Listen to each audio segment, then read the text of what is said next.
दिन में एक बार खुद से मुलाकात करें, खुद से बात करें, नहीं तो आप इस दुनिया में एक बुद्धिमान व्यक्ति से मिलने का मौका खो सकते हैं। इसलिए कहते हैं कि खुद के लिए समय ज़रूर निकालें। सुप्रभात, मैं दीक्षा कोहली। आइए नज़र डालते हैं मुख्य गतिविधियों पर। वन नेशन वन इलेक्शन पर जेपीसी गठित। अनुराग ठाकुर, प्रियंका गांधी वाड्रा, पीपी चौधरी, कल्याण बनर्जी सहित 21 लोकसभा सदस्य शामिल। राज्यसभा से जुड़ेंगे 10 सांसद। संविधान संशोधन विधेयकों पर करेंगे विस्तृत समीक्षा। प्रधानमंत्री नरेंद्र मोदी 21-22 दिसंबर को 2 दिवसीय यात्रा पर जाएंगे कुवैत। 43 वर्षों में किसी भारतीय प्रधानमंत्री का पहला दौरा। ऊर्जा और व्यापार सहयोग पर हो सकती है चर्चाएं। भारतीय समुदाय से भी करेंगे संवाद। भारत ने चीन के साथ सीमा विवाद पर स्पष्ट रखा दो टूक। एसआर वार्ता में निष्पक्ष और स्वीकार्य समाधान की मांग। लद्दाख में तनाव कम करने के प्रयासों पर हुआ जोर। लोकसभा अध्यक्ष ओम बिरला ने जलवायु परिवर्तन को दुनिया के लिए बताया बहुत बड़ी चुनौती। कहा, इससे निपटने के लिए लाइफस्टाइल फॉर एनवायरनमेंट लाइफ है सबसे कारगर उपाय। संसद भवन परिसर में भारतीय वन सेवा के 2023 से 25 बैच के प्रशिक्षु अधिकारियों के लिए आयोजित एप्रिसिएशन कोर्स में प्रतिभागियों को किया संबोधित।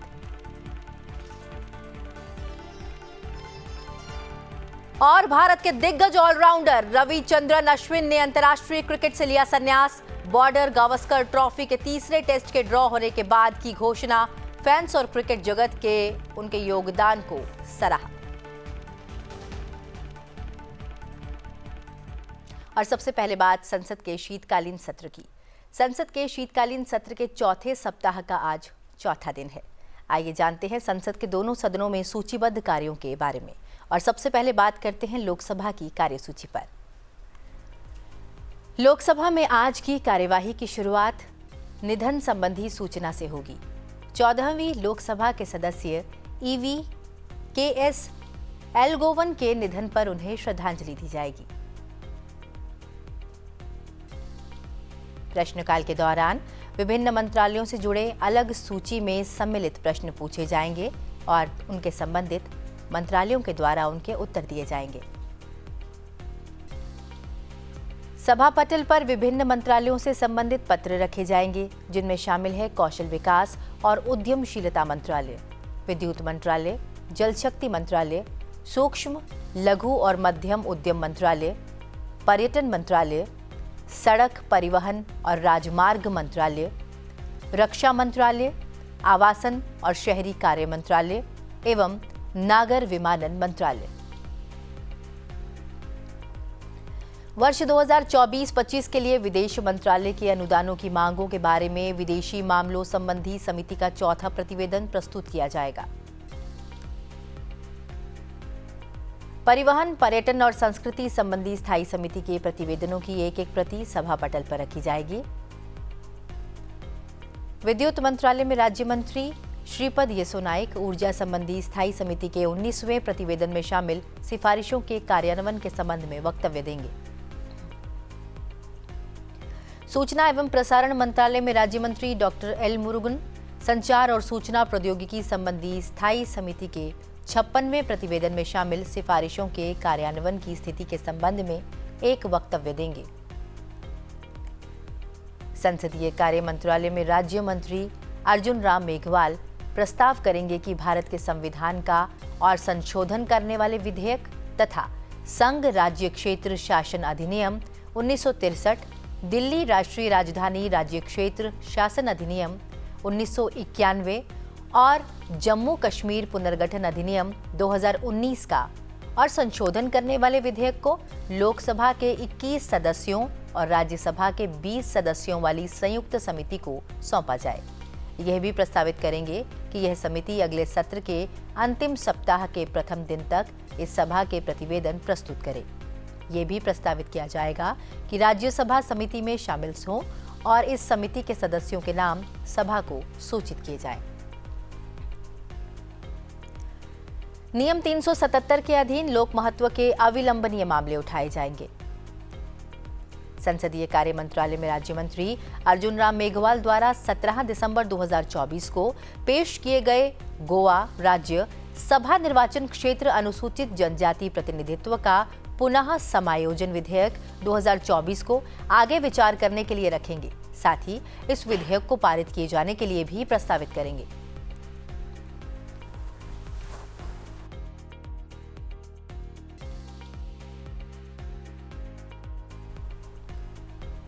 पेट्रोलियम एवं प्राकृतिक गैस मंत्री हरदीप सिंह पुरी तेल क्षेत्र विनियमन तथा विकास संशोधन विधेयक 2024 विचार तथा पारित किए जाने के लिए प्रस्तुत करेंगे।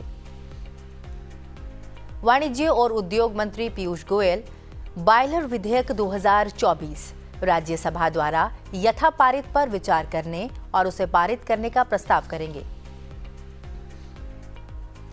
पत्तन पोत परिवहन और जलमार्ग मंत्री सर्बानंद सोनोवाल समुद्र द्वारा माल वहन विधेयक 2024 विचार तथा पारित किए जाने के लिए प्रस्तावित करेंगे। पत्तन पोत परिवहन और जलमार्ग मंत्री सर्बानंद सोनोवाल वाहन पत्र विधेयक 2024 विचार तथा पारित किए जाने के लिए प्रस्तावित करेंगे।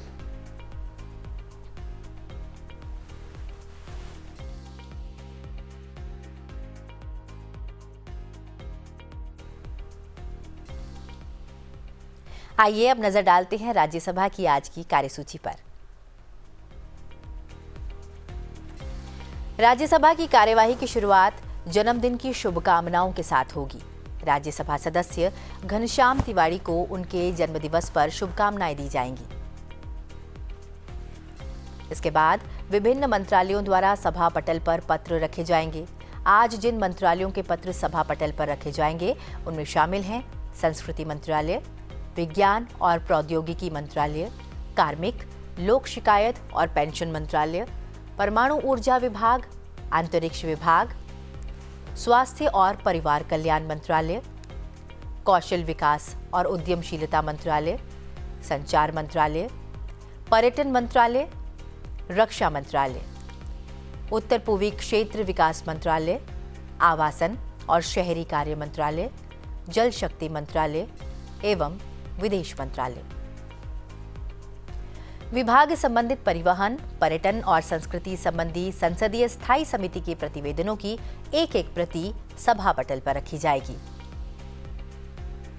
प्रश्नकाल के दौरान विभिन्न मंत्रालयों से जुड़े अलग सूची में सम्मिलित प्रश्न पूछे जाएंगे और संबंधित विभाग के द्वारा उसके उत्तर दिए जाएंगे। 9 दिसंबर 2024 को वित्त मंत्रालय में राज्य मंत्री पंकज चौधरी द्वारा प्रस्तुत किए गए बैंक कार्य विधियां संशोधन विधेयक 2024 पर आगे विचार किया जाएगा। वित्त मंत्री निर्मला सीतारमण बैंक कार्य विधियां संशोधन विधेयक 2024 को पारित किए जाने का प्रस्ताव करेंगी। विधायी कार्यों के तहत आज 3 बिल चर्चा के लिए सूचीबद्ध है। वित्त मंत्री निर्मला सीतारमण विनियोग संख्याक 3 विधेयक 2024 को सदन में चर्चा और लौटाए जाने के लिए प्रस्तावित करेंगी। गृह मंत्री अमित शाह आपदा प्रबंधन विधेयक 2024 लोकसभा द्वारा पारित रूप में विचार तथा पारित किए जाने के लिए प्रस्ताव करेंगे। प्रधानमंत्री नरेंद्र मोदी 21-22 दिसंबर को कुवैत के ऐतिहासिक दौरे पर जाएंगे। 43 वर्षों में किसी भारतीय प्रधानमंत्री की ये पहली यात्रा होगी। प्रधानमंत्री नरेंद्र मोदी की यह यात्रा कुवैत के अमीर शेख मेशल अल अहमद अल जबर अल सबाह के निमंत्रण पर हो रही है। भारत और कुवैत के बीच परंपरागत रूप से मैत्रीपूर्ण संबंध रहे हैं, जो साझा इतिहास, मजबूत व्यापारिक संबंधों और सांस्कृतिक साझेदारी पर आधारित है। इस वर्ष भारतीय प्रधानमंत्री की कुवैत की पहली राजकीय यात्रा 43 वर्षों के बाद एक ऐतिहासिक मील का पत्थर साबित हो रही है, जो दोनों देशों के बीच बढ़ते सहयोग को दर्शाता है। इस यात्रा का उद्देश्य भारत और कुवैत के बीच द्विपक्षीय संबंधों को और मजबूत करना है। इस दौरान प्रधानमंत्री नरेंद्र मोदी कुवैत के सुप्रीम लीडर शेख मिशाल अल अहमद अल जबेर अल सबा के साथ कई महत्वपूर्ण मुद्दों पर चर्चा करेंगे। प्रधानमंत्री नरेंद्र मोदी अपने कुवैत दौरे में भारतीय समुदाय के लोगों से भी बातचीत करेंगे। कुवैत में 10 लाख से अधिक प्रवासी भारतीय रहते हैं। देश की अर्थव्यवस्था में भारतीय समुदाय का सबसे बड़ा योगदान है। वैसे में उनके अधिकार पर भी प्रधानमंत्री नरेंद्र मोदी बात करेंगे। नीदरलैंड के प्रधानमंत्री डिक शूफ ने बुधवार को प्रधानमंत्री नरेंद्र मोदी से टेलीफोन पर बातचीत की। दोनों नेताओं ने भारत और नीदरलैंड के बीच विश्वसनीय और मूल्यवान साझेदारी को रेखांकित किया, जो साझा मूल्यों और लोकतंत्र और कानून के शासन में विश्वास पर आधारित है।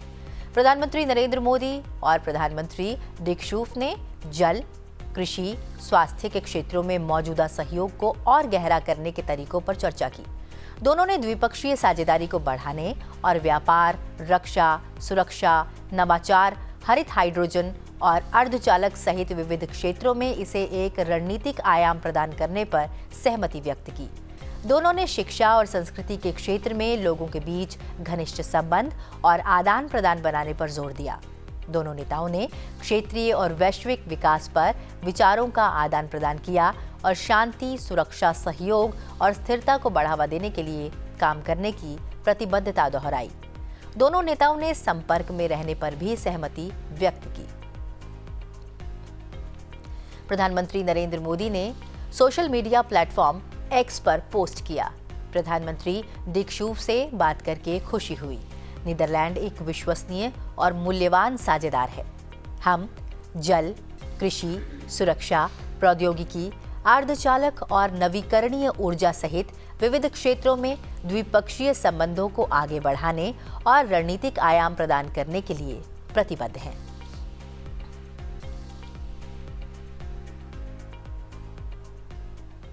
प्रधानमंत्री नरेंद्र मोदी ने बुधवार को कहा कि अंडमान निकोबार में द्वीपों का नामकरण स्वतंत्रता सेनानियों और प्रख्यात हस्तियों की स्मृति को संरक्षित करने और उनका उत्सव मनाने के सरकार के बड़े प्रयासों का हिस्सा है, जिन्होंने राष्ट्र पर एक अमिट छाप छोड़ी है। प्रधानमंत्री ने सोशल मीडिया प्लेटफॉर्म एक्स पर शिव अरूर की पोस्ट का जवाब देते हुए लिखा, अंडमान और निकोबार के द्वीपों का नाम हमारे नायकों के नाम पर रखना यह सुनिश्चित करने का एक तरीका है कि आने वाली पीढ़ियां राष्ट्र के प्रति उनकी सेवा को याद रखें। यह हमारे स्वतंत्रता सेनानियों और उन प्रतिष्ठित हस्तियों की स्मृति को संरक्षित करने और बनाए रखने के हमारे बड़े प्रयास का भी हिस्सा है, जिन्होंने हमारे देश पर एक अमिट छाप छोड़ी है। आखिरकार जो राष्ट्र अपनी जड़ों से जुड़े रहते हैं, वे ही विकास और राष्ट्र निर्माण में आगे बढ़ते हैं। इसके साथ ही अंडमान और निकोबार द्वीप समूह का भी आनंद लें। सेल्युलर जेल भी अवश्य जाएं और महान वीर सावरकर के साहस से प्रेरणा लें। प्रधानमंत्री नरेंद्र मोदी ने नामकरण समारोह के दौरान दिया गया अपना भाषण भी साझा किया है।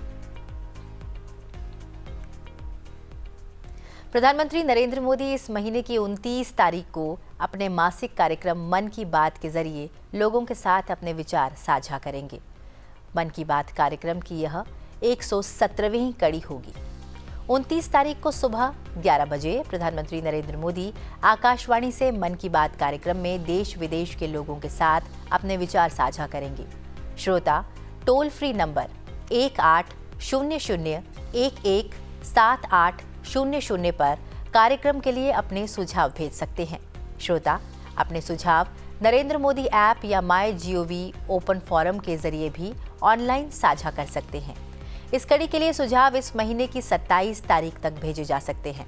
यह कार्यक्रम आकाशवाणी और दूरदर्शन के सभी नेटवर्क, आकाशवाणी समाचार वेबसाइट और news on AIR mobile app पर प्रसारित किया जाएगा।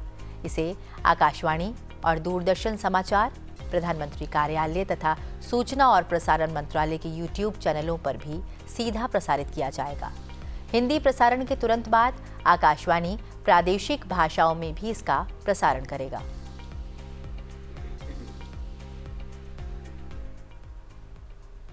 लोकसभा अध्यक्ष ओम बिरला ने बुधवार को कहा कि जलवायु परिवर्तन की चुनौती से निपटने के लिए विकास और सततता के बीच संतुलन बनाना बेहद जरूरी है। संसद भवन परिसर में भारतीय वन सेवा के 2023 से 25 बैच के प्रशिक्षु अधिकारियों के लिए संसदीय पद्धति और प्रक्रिया विषय पर आयोजित 5 दिवसीय पाठ्यक्रम के उद्घाटन सत्र को संबोधित करते हुए लोकसभा अध्यक्ष ओम बिरला ने कहा कि जलवायु परिवर्तन की चुनौती से निपटने के लिए विकास और पर्यावरण संरक्षण के बीच संतुलन बनाने की जरूरत है। जलवायु परिवर्तन दुनिया के सामने सबसे बड़ी चुनौतियों में से एक है। प्रधानमंत्री नरेंद्र मोदी द्वारा परिकल्पित मिशन लाइफ पर्यावरण के अनुकूल जीवन शैली के साथ इस चुनौती से निपटने में सक्षम है। भारतीय वन सेवा के अधिकारियों पर एक ओर जहां जलवायु परिवर्तन की समस्या से निपटने के लिए अभियान चलाने की महत्वपूर्ण जिम्मेदारी है, वहीं दूसरी ओर वन उत्पादों का उपयोग वैज्ञानिक रीति से किया जाए और उसका उचित मूल्य दिया जाए, यह भी जिम्मेदारी है। दुनिया के अंदर सबसे बड़ी चुनौती है तो जलवायु परिवर्तन की, और इस चुनौतियों से निपटने के लिए हमारी बहुत बड़ी दूरदृष्टि है। हम प्रकृति पूजक रहे हैं, हम धरती को धरती माँ कहते हैं, हम वर्षों की पूजा करते हैं। इसलिए प्रकृति पूजक होने के कारण भी हमारे संस्कार, विचार, हमारी कार्यप्रणाली हमेशा पर्यावरण के अनुकूल रही है। जब दुनिया पर्यावरण के अनुकूल जीवन शैली जीने लगेगी तो निश्चित रूप से हम पर्यावरण को सुरक्षित रख पाएंगे। और मेरा विश्वास है आप जैसे अधिकारी जो भारत का भविष्य हैं, आने वाले समय के अंदर हम वन को संरक्षण भी करेंगे और जलवायु परिवर्तन से निपटने में हमारे किए गए उपाय दुनिया के लिए मार्गदर्शन हों। और दुनिया के अंदर वन संरक्षण और वन्य जीव संरक्षण के अंदर भारत सबसे आगे होगा।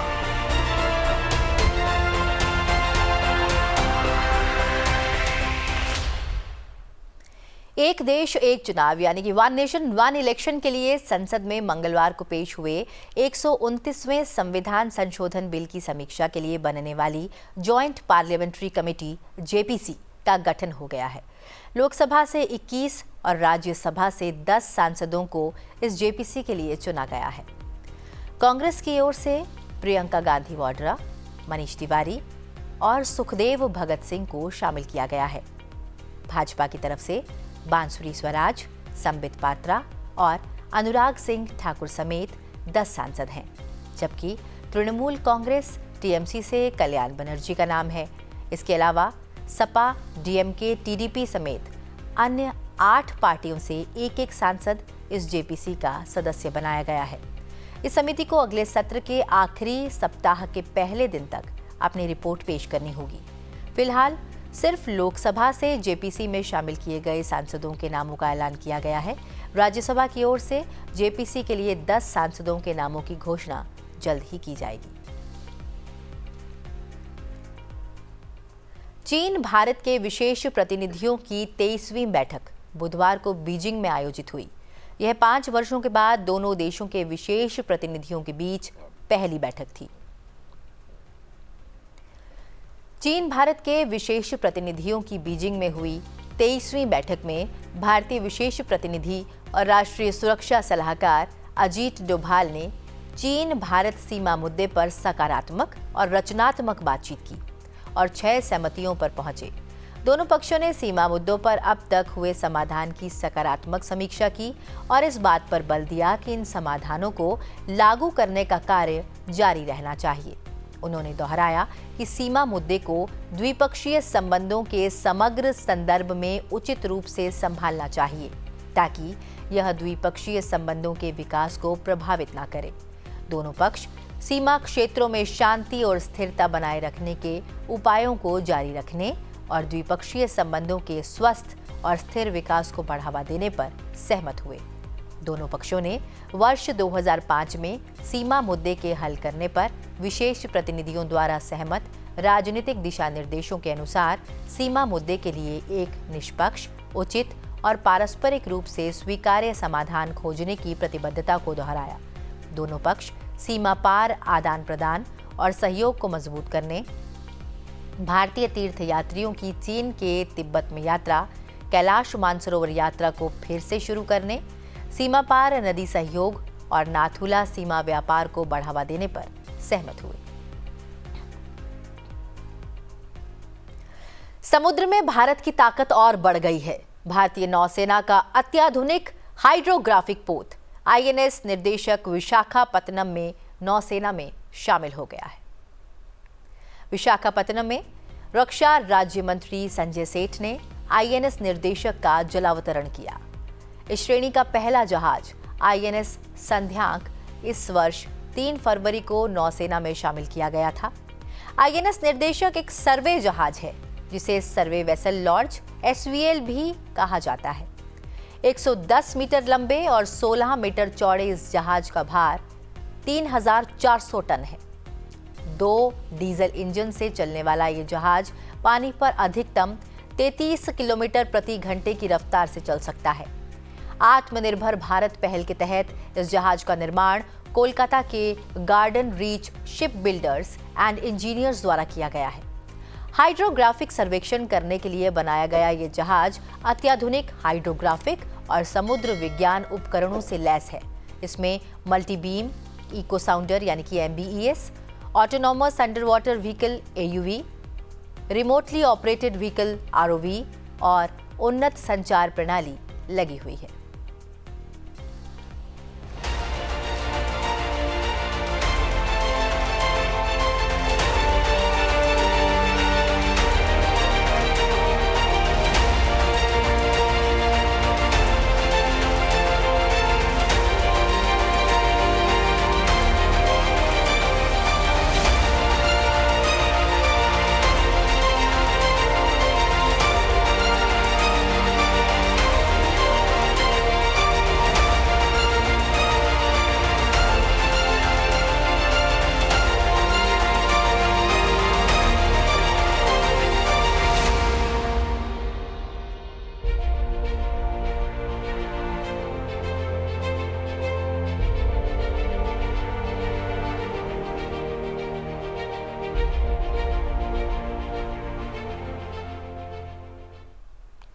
महाराष्ट्र के मुंबई में बुधवार की शाम एक बड़ा नाव हादसा हो गया। यहां एक यात्री जहाज नौसेना की नाव से जा टकराया।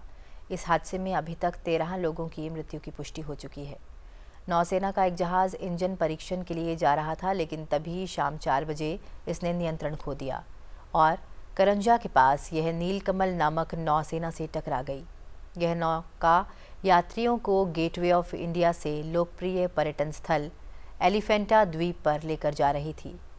नौसेना और अन्य जहाज़ों की मदद से जीवित बचे लोगों को आसपास की जेटी पर पहुंचाया गया और फिर उन्हें अस्पतालों में भर्ती कराया गया। अब तक 99 लोगों को बचाया जा चुका है। इस हादसे में 13 लोगों की मौत हो गई है, जिसमें नौसेना के भी एक कर्मचारी, नौसेना के एक जहाज़ में सवार OEM मूल उपकरण निर्माता के 2 लोग शामिल हैं। इस बीच प्रधानमंत्री नरेंद्र मोदी ने नौका दुर्घटना पर लोगों की मृत्यु पर शोक व्यक्त किया है और मृतकों के परिजनों को 2-2 लाख रुपए की अनुग्रह राशि देने की घोषणा भी की है।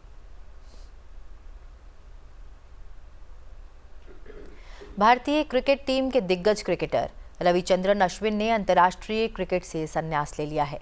भारत और ऑस्ट्रेलिया के बीच गाबा में खेले गए तीसरे टेस्ट के बाद उन्होंने इस बात की घोषणा की।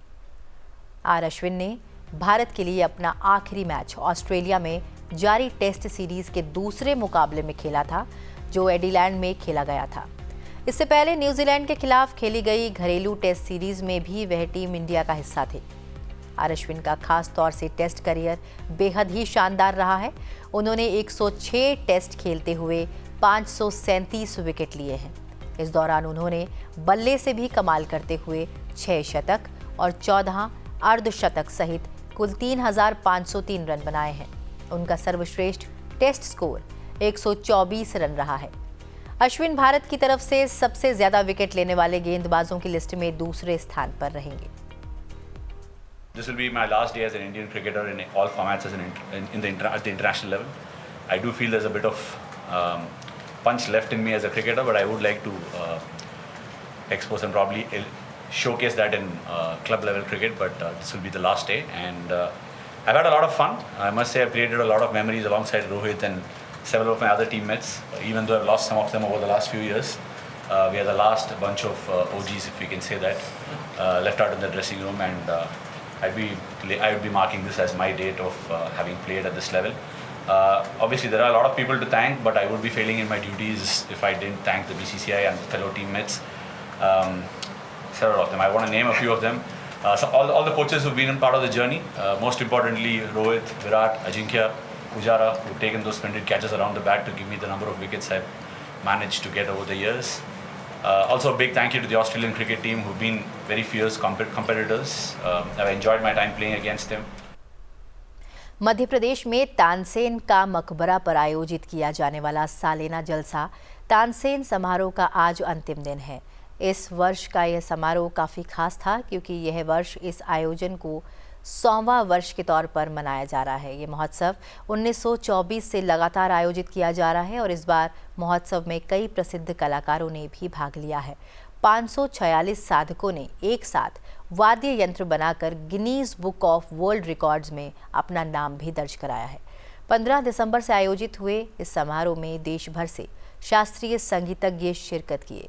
प्रतिवर्ष इस आयोजन में जिला प्रशासन, नगर निगम ग्वालियर मध्य प्रदेश पर्यटन के सहयोग से उस्ताद अलाउद्दीन खां संगीत एवं कला अकादमी, मध्य प्रदेश संस्कृति परिषद भोपाल की ओर से किया जाता है। इसी आयोजन की एक छोटी सी झलक के साथ आपको छोड़े जा रहे हैं। फिलहाल मुझे दीजिए इजाज़त और आप बने रहिए सनसेट टीवी के साथ। नमस्कार।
सनसेट टीवी के और भी प्रोग्राम्स देखने के लिए सब्सक्राइब करें हमारा YouTube चैनल और हाँ, इन्हें लाइक और शेयर करना ना भूलें।